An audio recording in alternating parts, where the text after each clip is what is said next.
Hello, and welcome to this episode of the Master Maker podcast from the HSCG. I am here today with Sara Golding, and we are going to be talking about wholesaling. Hi, Leigh. How are you doing? I'm doing great. I'm doing great. So good to have you here. Wholesaling is such a great topic to discuss. And it's some of our makers out there, they strictly do retail and some strictly do wholesale, but there's a lot of them who do some sort of a hybrid. So we're going to be focusing in on wholesaling. So, for somebody new to business, how would you define wholesaling and why might a small business want to explore it? I love wholesaling. I think it's such a great way for businesses to go and expand. Basically, wholesaling is where you are selling your products in a bulk capacity, so in entire batches or case quantities to another business. So it's going to be primarily a retailer. The key thing between wholesaling and just bulk discount is these are products that are going to be resold. So in wholesale, you are selling it to someone else and they are going to go ahead and sell it to their end users, so their clients and customers. And why would that be a benefit to a business? Like because you get paid more per item when you sell retail. So if you sell it directly to your consumer, obviously you get paid more. So why is there a benefit to wholesaling? That's wonderful, especially for small business owners. So many of us are either solopreneurs or we're small businesses where we mainly only have one or two employees. The big difference with wholesale is that it saves you on time. So you have the production cost that has time involved, but what you don't have is the time that you're sitting out in a pop-up market or trying to get sales from people, one person here, one person there. Now you get to sell 100 items or 50 items all at once, and it saves you the time of having to track down all those individual buyers. Very good. So at what point is a small business ready to start wholesaling? So they've started out and they're selling their products and they're not giving them away to friends and family anymore. They're actually selling. So at what point, are they ready to explore wholesaling? The big question I always ask, do you have the capacity to sell more? Like, I think we all would love to have that wholesale account or be on QVC with our products selling out in seconds. But when it comes down to the technical side is what does that look like to scale up to that kind of capacity? Do we have space in our studio for pallets of raw materials coming in? Do we have the time to scale up and spend just in production mode? Do we have the financial resources? If somebody comes up and says, hey, I want to put all of your products into Sephora, do we have $20,000 to invest in raw materials before we're going to get paid by those retailers? So scaling is a big thing of what capacity we have. Okay. And wholesaling is like retail in that you can do just small local shops, maybe in your town or something, and you can sort of get your feet wet on up to doing the bigger trade shows and the bigger retailers like Whole Foods or the ones that you're mentioning. So it's not just like you jump in and you have to immediately start doing giant orders, correct? Oh, absolutely. I love working with my local businesses because there's a great way to find the balance. If you're not looking for huge investments, you can start with maybe a couple batches. I have a refillery, for example, that I sell full batches of soap that they're going to cut themselves, and I only sell one or two loaves to them every month. So I can scale down to a capacity that works for me. But one thing that I really like about working with these businesses is you get to make that genuine connection where you get to know these owners. You can expand your product offerings to them directly with custom stamped soaps or maybe a unique scent blend. So you get to keep some of that creativity that as makers is so important to us, that it's not just make and make and make, and we're making the same thing 1,000 times over. So I love working with my small business retailers. As a small business owners, I always get to say this is the best part because I get to make the decisions that really work for both parties. So, what would you say the difference then is? We've been talking about the difference between retail and wholesale. What would you also say the difference is between resale and consignment selling? And do you recommend consignment selling? Ooh, that's $1 million question right there. So wholesale, you are at an advantage because the retailer is going to buy directly from you up front. So they're going to place an order and they're going to pay you in its entirety for that order. Okay. When you do consignment, you are putting whatever you want into somebody else's shop. So you get to decide how much, how little, what kind of selections and offerings. And the difference is you're only going to be paid when they sell something. So if they only sell 2 bars of soap in a month, you have your entire inventory tied up in their location that may or may not be sold. Okay. I think the big consideration to look at with consignment is, again, what does your resources look like financially? Mhm. Can you afford to have your inventory sitting somewhere where the sales aren't guaranteed, but you've already spent the money on your inventory versus wholesale, where once you produce it and get it to that customer, you're getting paid for it in its entirety. So it kind of goes back and forth. I think the entry to Mhm. a consignment shop is much easier because retailers are less particular about what goes into it because they don't own that product. They're They're like, it taking no sells or risk. it doesn't. Right. Yeah. Mhm. Yeah, that responsibility isn't on them. Mhm. So if you're looking to test your waters with getting into wholesale, getting into what it's like to run a brick and mortar shop, I think consignment definitely has some benefits to it. Mhm. But the trade-off is you need to know financially, can you afford to have your product there without it going bad, without it going rancid, getting stolen, anything else, because that all comes back to you. So, what are some of the biggest mistakes you see new brands make when they start wholesaling? Ooh, some of the biggest mistakes. Honestly, I think one of the biggest ones is they give up too soon. I've worked with a lot of wholesale accounts over the years, and some of the accounts I've had have taken between a year to 2 years from the time I initially made contact to the time that I'm dropping off my first order with them. Hmm. If you're just getting into wholesale and you've been, knocking on doors and cold calling for 2, 3 months and you're not seeing results, it can absolutely be so discouraging and you want to give up and you wonder why you're doing it. But the reality is, you might just not have spent enough time actually talking to these accounts, getting to a place where they're ready to commit to your products. Mhm. And if you gave it another 4 months or 6 months, or hopefully not 2 years, that's usually an exception. But having that time to say, we just haven't quite gotten there yet, and it's okay to go ahead and keep following up before I completely write them off as a potential wholesale account. When I had some wholesale accounts, my business was actually 70% wholesale when I was doing it. And one of the mistakes that I found I made right away was what you were alluding to in the beginning, and that is make sure that you're ready for it. And so I had all these wholesale accounts in about 5 states. And when the orders started coming in, the reorders, I was not prepared. And there's no quicker way to lose an account that you have built up than to not have the reorder available. And they come and they say, okay, we've sold out all your soaps. We need another order. And you make them wait. So would you Yes. say that that's also true? Oh, absolutely. In fact, I've picked up several accounts myself because they already had a sub maker in there that they didn't feel was reliable Hmm. to get them the reorders. And it was taking a month or taking 2 months, and they never knew when this product was coming in. And their customers were starting to lose interest in it Right, because they couldn't come in and rebuy. So they just up and looked for a different supplier, which ended up being me in some of those cases. right. So, yeah, having that capacity and understanding your process Hmm. to know how quickly can I get this reorder, and if it comes out of the blue, am I ready to Right, get that product out to them in a reasonable amount of time, or can I communicate what a reasonable expectation? right. So yeah, so when you start scaling your wholesaling, start slowly. Right. Yes. You don't create the monster unless you're willing to feed it.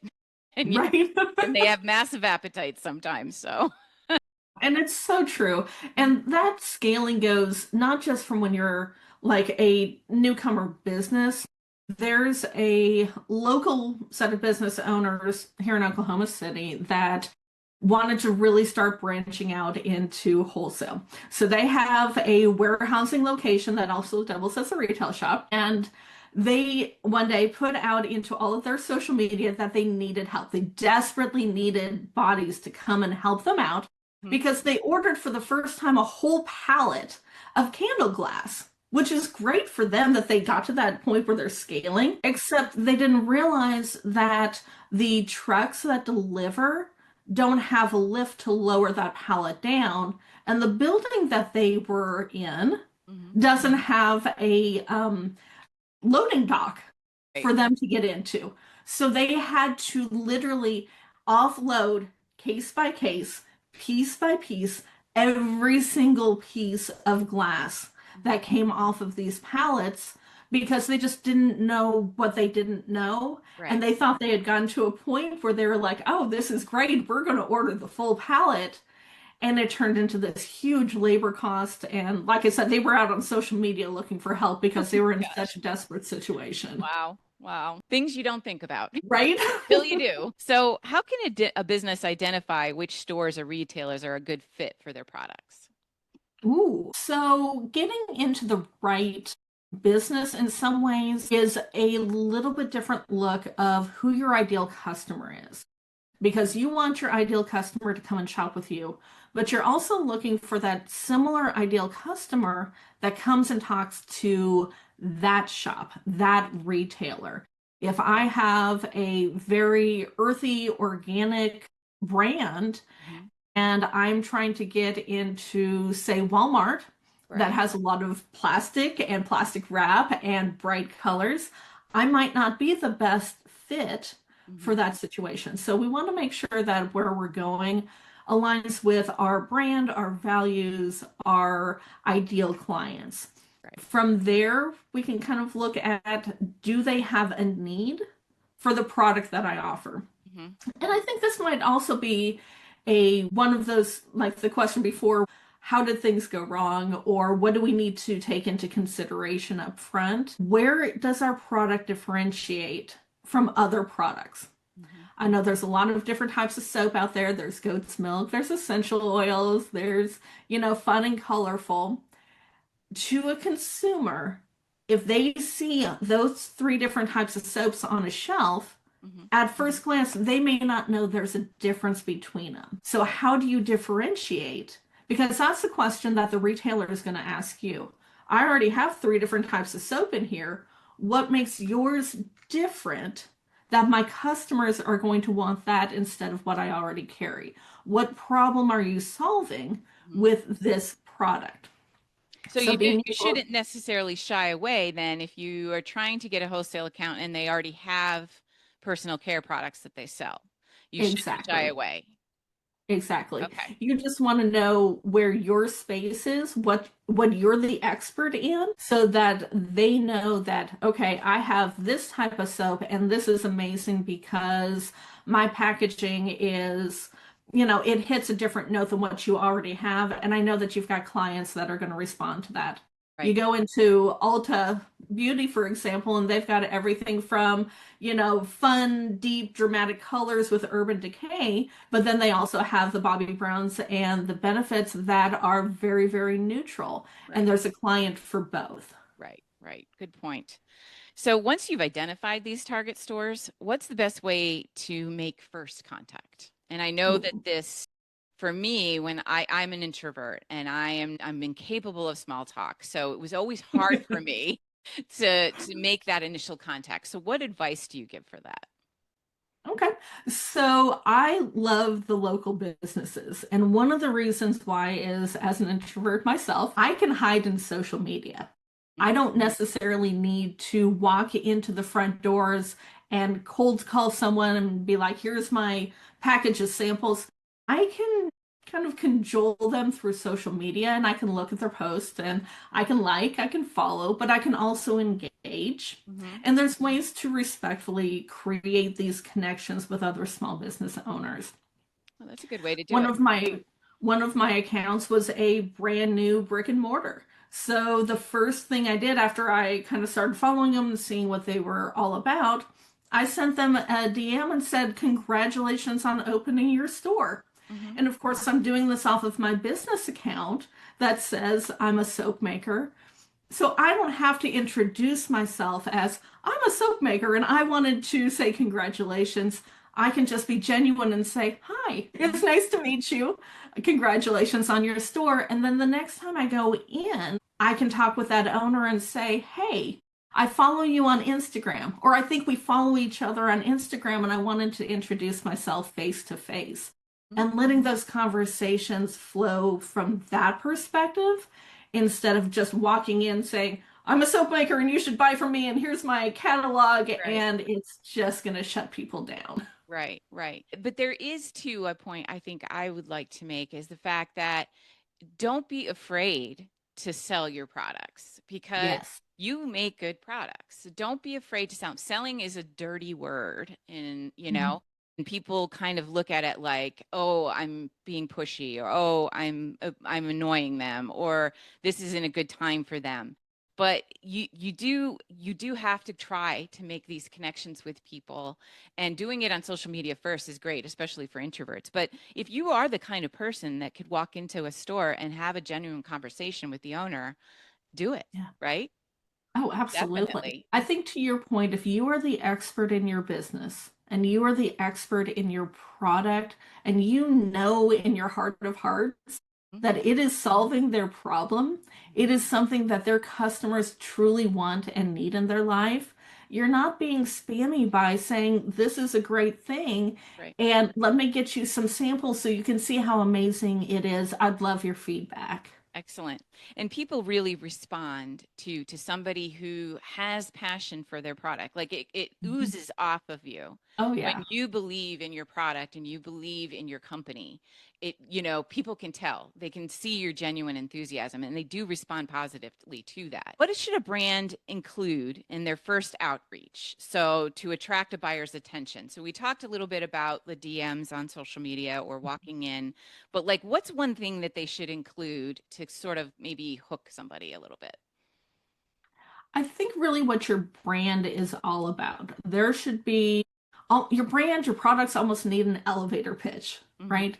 In 60 seconds or less, what is your product?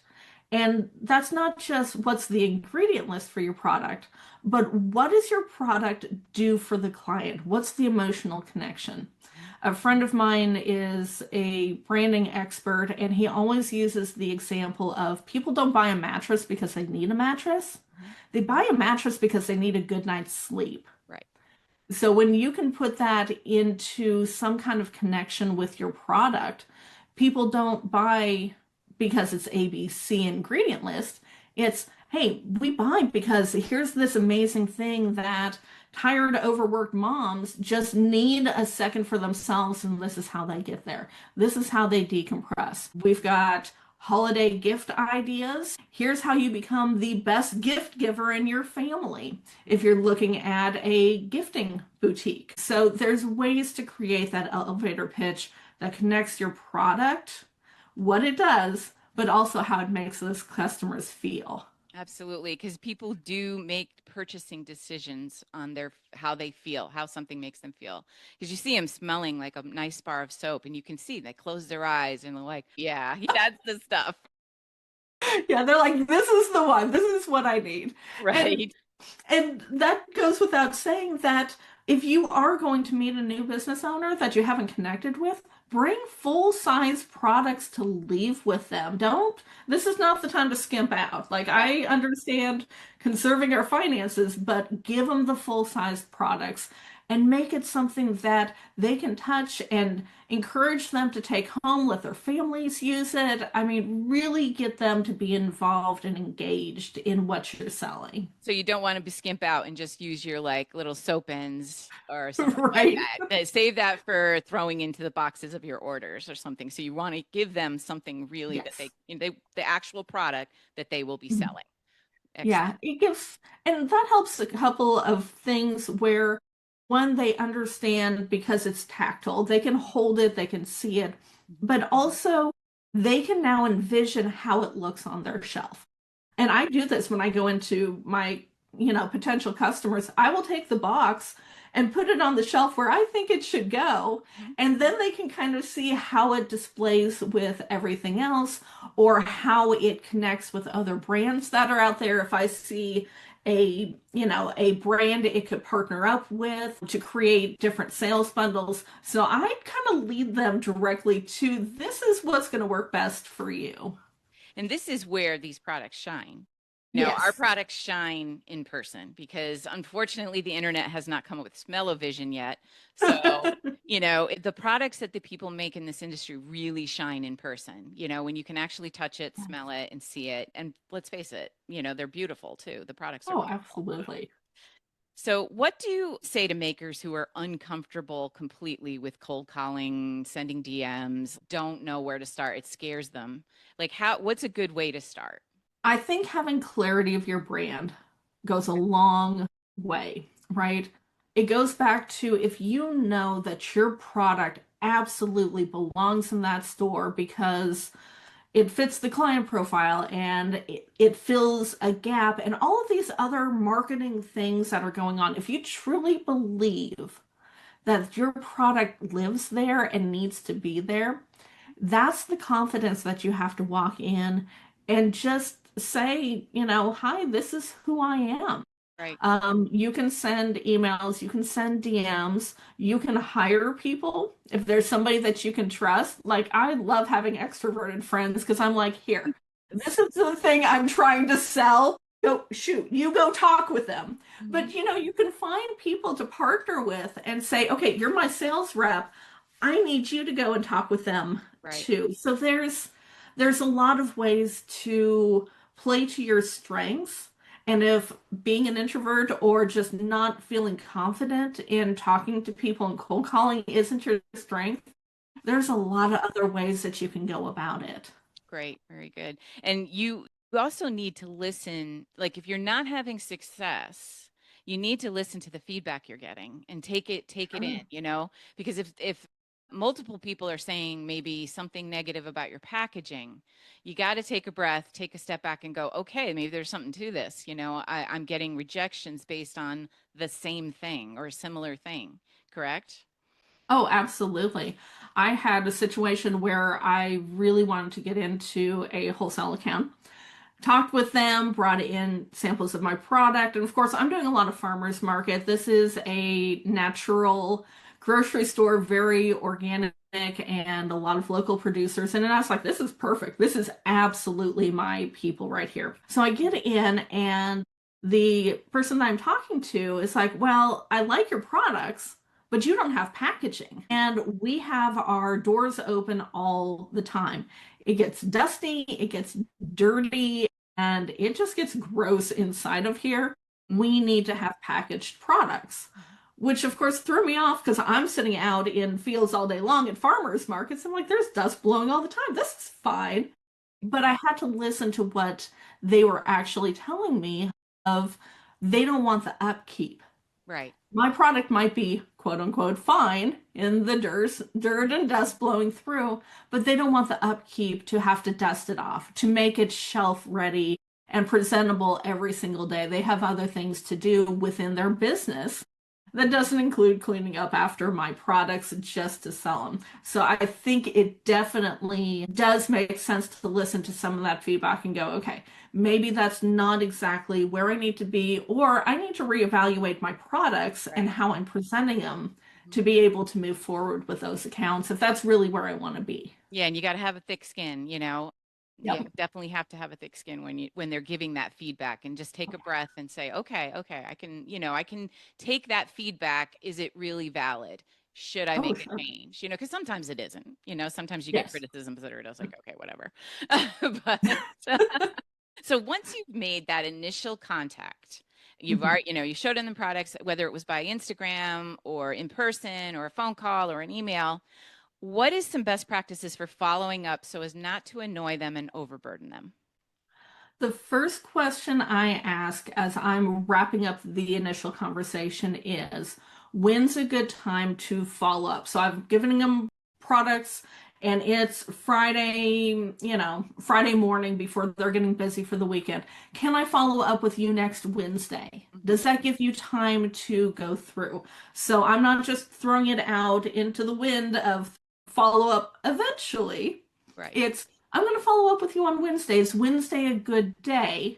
Because the question stops becoming, am I going to follow up? It's, is it Wednesday? Or maybe should I do Thursday instead? So I'm starting to lead these conversations in a way that's not confrontational, but we're starting to kind of narrow down what we're trying to do. Right. I ask questions, what's the best way to communicate? Do you want me to come back by in person? Hmm. Or would you like me to follow up with email? Is email acceptable? I have some clients that it's all text messages. They still to this day will text message me an order when they're ready to reorder. So it doesn't always have to be a formal setting, but just trying to find out what works for them and their schedule and showing them that you get what they're trying to accomplish and you're respectful of their time. Let's discuss some of the tools you will need to start wholesaling. So, what is a line sheet and what aspects make one successful? So when we are looking at these types of resources, ultimately we're trying to find a way to communicate with these clients, potential clients, how to buy our product. You can have everything as basic as a pricing menu all the way up to a full-blown catalog. Your catalog, of course, is going to have every single item that you offer for wholesale, pictures, prices, descriptions. There'll be some lifestyle shots. Like this is the Mac Daddy of everything in this catalog. You And can that can get have quite a expensive, right? absolutely. That's the type of thing that I would bring with if I was going to do a trade show. So I'm spending the money, I'm doing a large investment, I'm looking for these big wholesale accounts. So I want a $20,000 order, and they're going to go through my entire catalog to make sure they can get every single item that they need for their retail shops. Right. On the flip side, I can also have just a pricing menu. So if I'm a small maker and I don't consistently have the same products, so the same scents, because I do a lot of seasonal, I'm using samples that came in with my orders. So I don't have a lot of standardized items. A price sheet works really well because it just says bar of soap, price point for the case and the case quantity of 10 bars, body oil, and so on and so forth through whatever I'm offering. And then in addition to that price sheet, I'll just do a list of the current scents that I have available. Okay. And then I put something scents available for 30 days or 90 days. So that way they know, hey, if you're ordering 2 months from now, I may not have these same scents. Hmm. And I need to re-ask what other items you have available at that time. And then, of course, you've got everything in between. Your line sheets are kind of a nice way to bring out seasonally. I have product ABC with a stock photo of those items, the pricing, and I'm going to have some products that I know I carry year round, but I'll maybe change out a couple of them that I offer seasonally. So, what you just said. So, I have a core line and then I have some seasonal products. When it comes to wholesaling, I know that there's makers out there who love their scents, and they make, 20, 30, 40 different scents, maybe throughout the year, maybe not all at once. But they love their scents and they love having different varieties of scents because they probably fall into the trap of which I did when I was making, and I went to a farmer's market or a trade show where somebody walks in and asks for lilac and I don't have it. right? And then you're like, okay, well, if a couple people ask me for lilac, now I'm adding lilac. Now I'm adding, this one. Now I'm adding orange. Now I'm adding blah, blah, blah. So how many do you need to think about when you're wholesaling, having a very simplistic list of core products and, like you said, maybe some seasonal add-ons? Is that something that you have to consider? And do you overwhelm your possible buyer if you have just like too much? Absolutely, to all of those things. My recommendations is always have maybe 4 or 5 year-round scents that your customers know these are your top sellers, right? When you talk about being the expert in your products, you're like, hands down, you need oatmeal milk and honey in your store, and your customers are going to love it for you. Mhm. And then you can add some variety with the seasonal scents to go along with it. When you have too much, like you said, decision fatigue, it's Yeah. there, it sets in. Store owners, whether you're talking about a corporate buyer or an individual business owner, they're busy. They are busy. They are overwhelmed. They have 100 other things going on. They've got, several hundred to 100,000 different products that they're trying to carry. Mhm. And if you walk in saying, well, here's 100 different things for you to look at, they're not even going to know where to start, and you're going to lose them before you even get in. Right.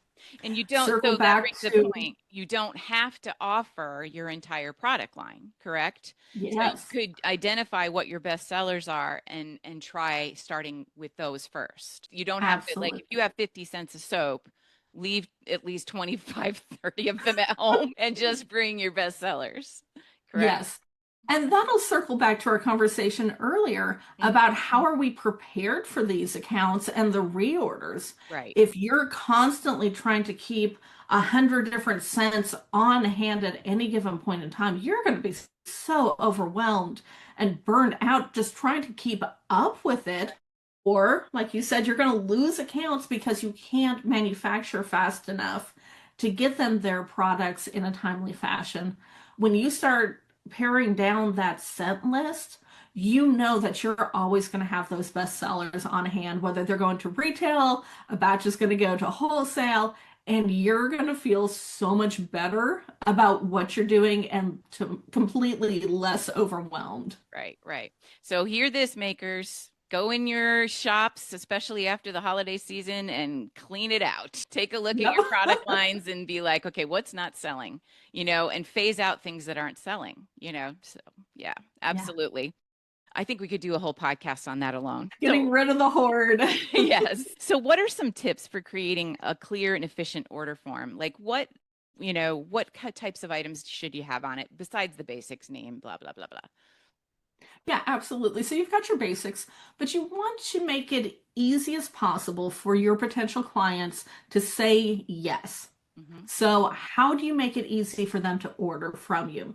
Is it a website link that they go to? Do they email a order guide back to you? How do they get you that information once they place that order? Hmm. You also need to make sure they know the basics of how to get you a payment. Do you take card? Do you take check? Do you take PayPal? Hmm. What's your lead time? Is it 2 weeks? Is it 6 weeks? Because they want to know if they order today, Hmm. how long is it going to take before they get in? Is there shipping costs Right. on top of it? If they order up to $500, maybe it's free shipping. Hmm. Are there any incentives or promotions? So, some of the basic information that goes to how to get you paid and what does that look like from the client's perspective. That segues into my next question very well. So, and you Yeah. alluded to a couple of them, but what kind of, and we don't have to be super specific, and we could put some in show notes, but what terms and conditions should a business have in place before they start wholesaling? Absolutely. So, in addition to what types of payments are you going to offer, what's your lead time, understand how you are going to handle damages, missing shipments, replacements. Some people will just say, okay, you had a case of this that was damaged in transit. We're just going to take it off your invoice instead of reshipping a new one. Hmm. Or you could say, we absolutely replace. If it's up to like X amount of quantity, like percentage of the case, if it's less than 50%, we just refund you the money. But if it's over 50% of the case is damaged, Mhm. we go ahead and ship you a new one. Do you ship specifically through UPS or the postal service? And how are you handling your claims that way? Some companies are easier to deal with claims than others. And are you holding that customer liable and making them go through and do it? Or are you taking the customer service route Mhm. and making sure any claims that come through, you're handling, you're addressing, you're facilitating so that they're not left on their own? Mhm. Other terms, how quickly do you need to get paid for your product? Okay. If you're looking at larger orders, you may require a 50% deposit, Mhm. especially if you're making as you go. So you might want a portion of that product paid for in advance, and then the rest is due at the time of shipping. Mhm. Larger companies, if you're looking at national brands instead of local businesses, can ask for net terms. Mhm. So net 30, net 60, net 45 means they're going to pay you 30, 60, or 45 days after they receive that shipment. If you are on the fair accounts, that's how they set up most of their purchases for you is you will actually get paid, I believe it's net 30, so 30 days after that order is placed, you will end up getting the money back from fair on it. Okay. And that goes into some of those financial considerations also of making sure that you can cover that inventory Mhm. until you get that paycheck sent up. And sometimes you can offer too, like a 1 or 2% discount if somebody or pays ahead of time, right? Or if they pay immediately, Absolutely. you can say, if you pay immediately, I'll knock off a little bit, or if you pay immediately, I'll knock off the shipping or something like that. You can try to incentivize them to pay you faster. Absolutely. Yeah, that's the best part of being a small business owner is you can make those decisions that work for you. If you feel like you have a client that's on the fence and they're starting to offer some suggestions or objections, I should say, about, well, I don't want to pay for shipping on top of it. Maybe you split shipping, or maybe you say, okay, if you order a little bit more, I'll just go ahead and comp that shipping for Right. you. So there's ways to work those deals and negotiate to Mhm. make it work in your favor as well. So that does definitely segues into this next question. So, what's a good rule of thumb about determining how to price your products for wholesale? So, if you let's just say you let's say five if you have a hot $5 product, $5 bar of soap that's retail. So if somebody buys it, and I know that's low, but if somebody buys the $5 bar of soap retail, what do you sell that same bar for to a wholesale account? Yeah, so I love this question because I love pricing. Pricing is my happy place. Okay. So one of the biggest things that I offer with pricing is I always start at my retail price and work backwards. A lot of companies are going to request what's called Keystone for pricing. And Keystone means you are selling to the retailer for 50% of what your retail price is. Okay. So if I'm selling a bar of soap for $10, Keystone is $5. Okay. So now what I need to do is figure out if I'm going to be making money at that $5 price point because I can readjust my cost of goods and start to lower down my costs. I can order in bulk, I can scale up, I can do all sorts of things. So instead of making $5, just off of that wholesale for the retailer, if my cost is $3 and I sell at 5, I'm only making 2, but now I can start to push that number back. Well, maybe my bar is only going to cost me like 2.50 or $2. So I can start to work in that margin to make it work for me. Mhm. There's a lot of kind of older advice that's been around since, the 80s and the 90s, if not well before that, Mhm. that used to say it's COGS times 2. Right. And when you go that route, you limit yourself, right? So if you have a bar of soap that costs, $1.50 and you do COGS times 2, well, you're only selling for $3 at that point. Right. But if I could sell it for 5, why wouldn't I make that extra couple Well, dollars? and also that takes out your labor. Mhm. You're not paying yourself at that point. If you're just Yeah. doing it on what the cost of goods is, you're not getting paid really, for your time and Exactly. your effort in making the product. So, do you have to keep your pricing consistent on all your accounts? So if you have like, let's say you have 10 wholesale accounts, does your pricing have to be consistent? Not necessarily.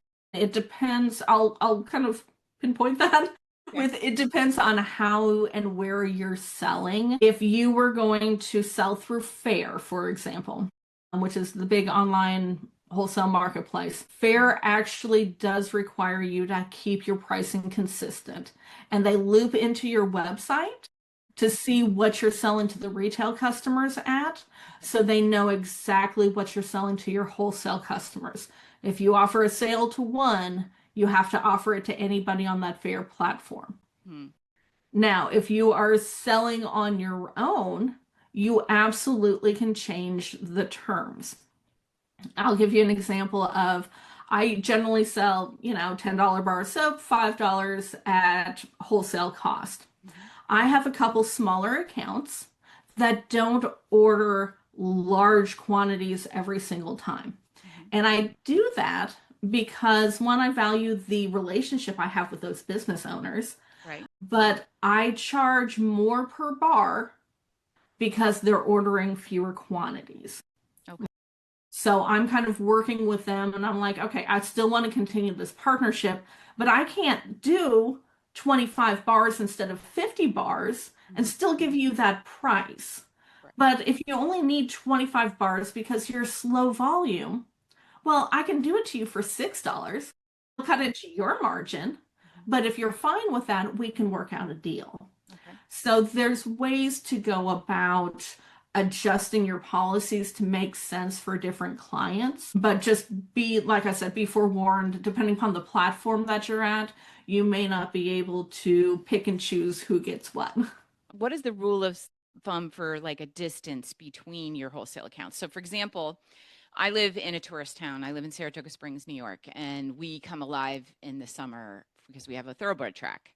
So I had several accounts in Saratoga Springs because it's plenty of stores.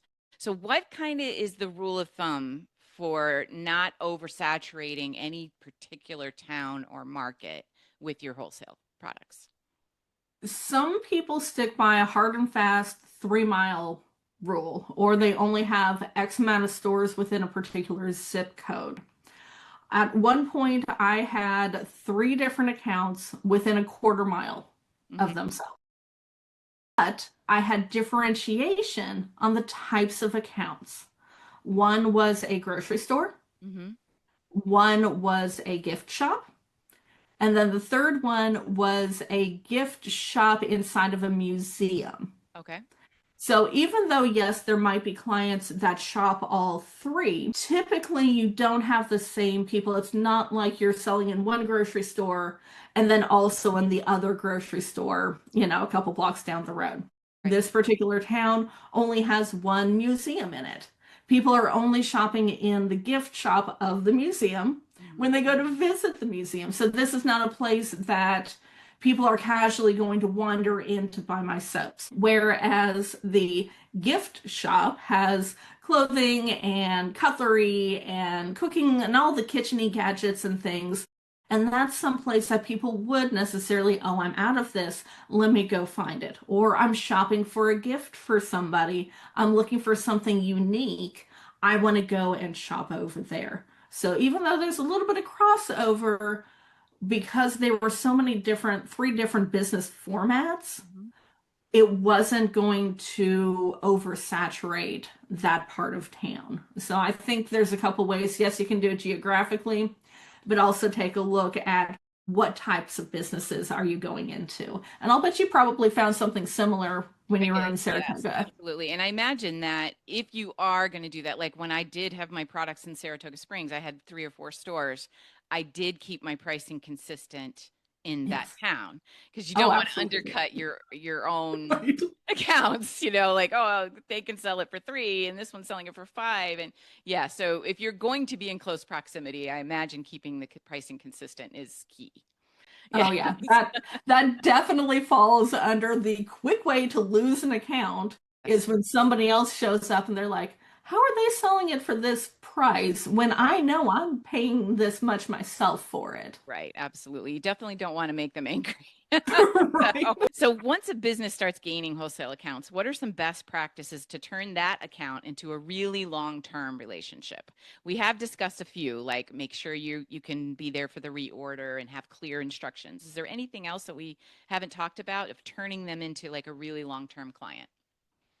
Yeah, feedback and developing the relationship because as their business grows and changes and evolves over time, their clients are going to ask for different things. They're going to see different trends pop up. They're going to look at different ways to, shop within those retail stores. And how do you continue to become the expert in it? I know that a lot of makers have seen the uptick in tallow products.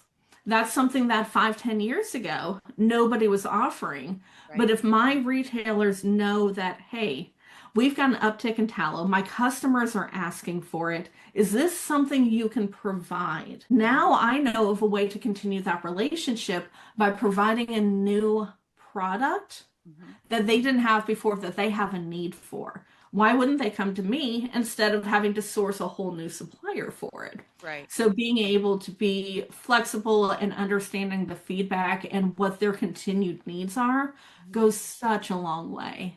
Should you check in with them? So let's say you sell to these accounts and you don't really know in the beginning what their volume is going to be, like how Mhm. fast are they going to sell. So what is a good rule of thumb for checking back in with them once they are customers?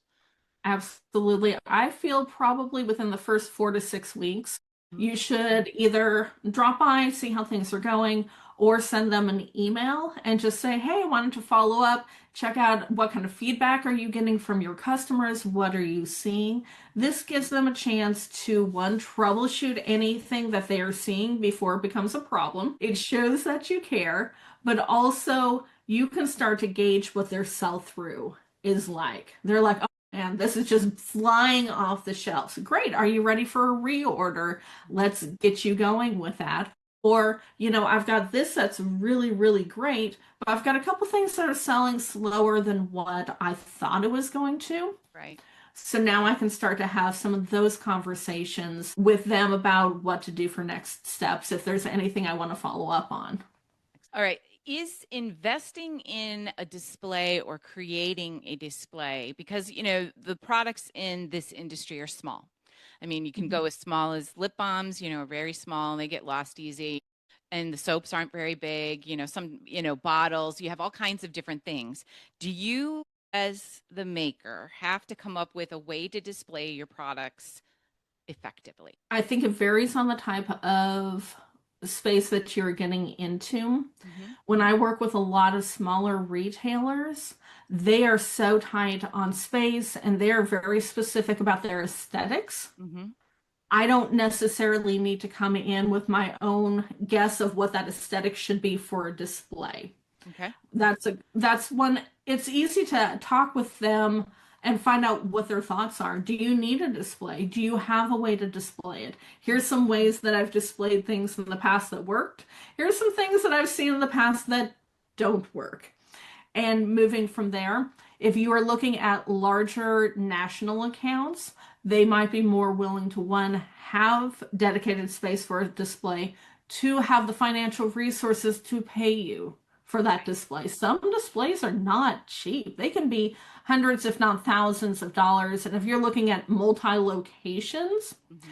that can be a massive expense that you don't want to undertake yourself. Right. You want to make sure that that's included in your quotes to those clients. So you definitely want to though keep in touch with your customer and give them tips and feedback from your point of view as to how to best display your products, how to best care for the products so that they move, correct? Absolutely. Absolutely. And I think getting into those stores up front and just visually looking, is this something that's going to be displayed on a shelf? Is it going to be a freestanding fixture? What do you envision seeing with your product? Hmm. That will give you an idea up front of should I even look at display shelves before I go in, just in case that's something they want me to supply for them. Right.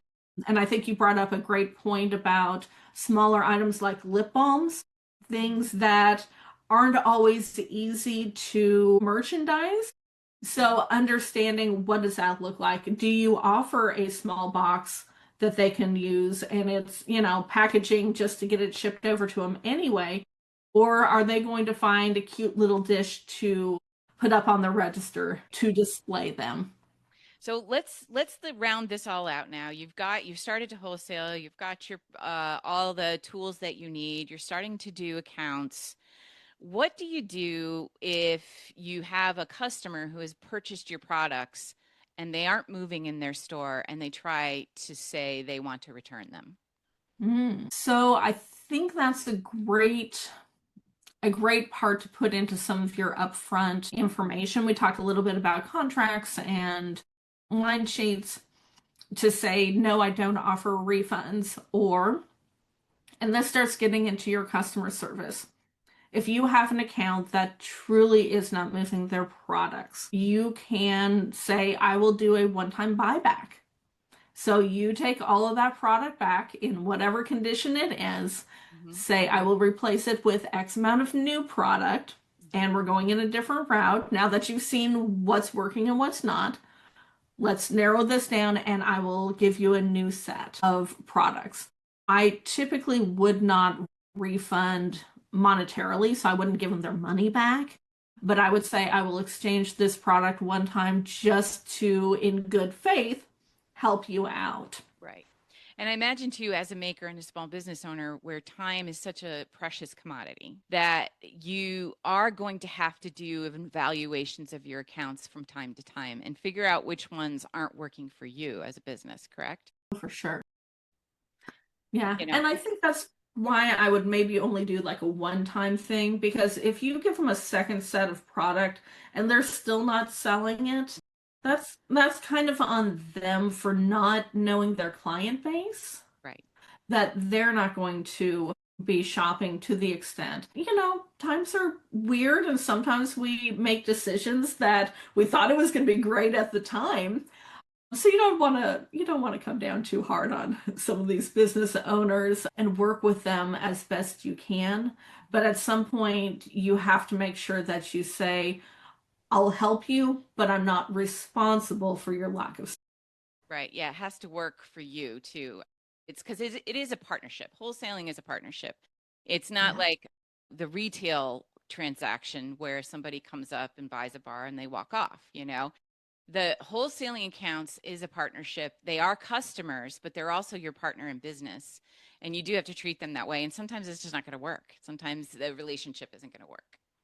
Hmm. One of the reasons that I focus on trying to have a relationship up front is I have very specific branding on my products. Hmm.